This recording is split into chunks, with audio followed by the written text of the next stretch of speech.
Moje ime je Biserka Neuhold Hlastec in sem izobraževalka odraslih. Rada imam spremembe, a v zadnjih časih je teh toliko, da se počutim kot na vrtiljaku.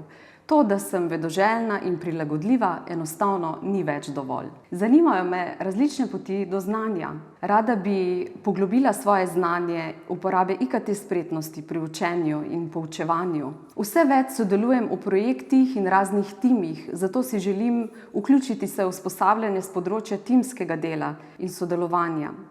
Vem, da se v poklicih v povezavi z izobraževanjem zdravstvene težave pogosto povezujejo s stresom, zato potrebujem nove informacije o tem, kako dobro poskrbeti zase v delovnem okolju in doma. Zanimajo me aktualne teme, kot so trajnostni razvoj, okolje, IKT tehnologija, varnost na internetu, mediji, lažne novice. Če se tudi vi soočate s podobnimi izzivi kot jaz, potem bo projekt Znanje za odličnost v neformalnem izobraževanju odraslih kot nalašč za vas.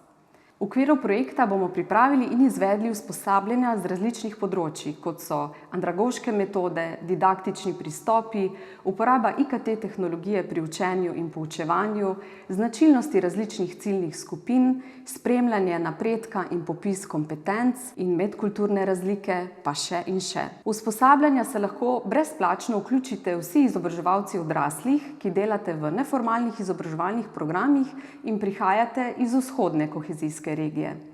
Za cilj smo si zadali, da bomo v okviru projekta vključili 1260 izobraževalcev odraslih, zato vabljeni, da tudi vi postanete naši udeleženci. V projektu Znanje za odličnost v neformalnem izobraževanju odraslih pa ne bomo zgolj usposabljali. Pripravili bomo tudi strokovne podlage za sistemsko spremljanje izobraževalnih potreb pri izobraževalcih odraslih. Na podlagi tega bo strokovno in profesionalno usposabljanje izobraževalcev odraslih v prihodnjih letih bolj celovito in sistematično. Konzorcijsko partnerstvo projekta sestavljamo RIC Novo mesto, Ljudska univerza Krško, MOCIS Center za izobraževanje Slovenj Gradec, Zasavska ljudska univerza, Šolski center Velenje in UPI Ljudska univerza Žalec. Vsi se že veselimo sodelovanja z vami in našega skupnega prispevka k razvoju neformalnega izobraževanja odraslih. Če smo tudi vas s to predstavitvijo nagovorili in si želite o projektu zvedeti še več ali se celo vključiti v katerega od razpisanih programov, potem vas vabim, da obiščete našo spletno stran www.upi.si.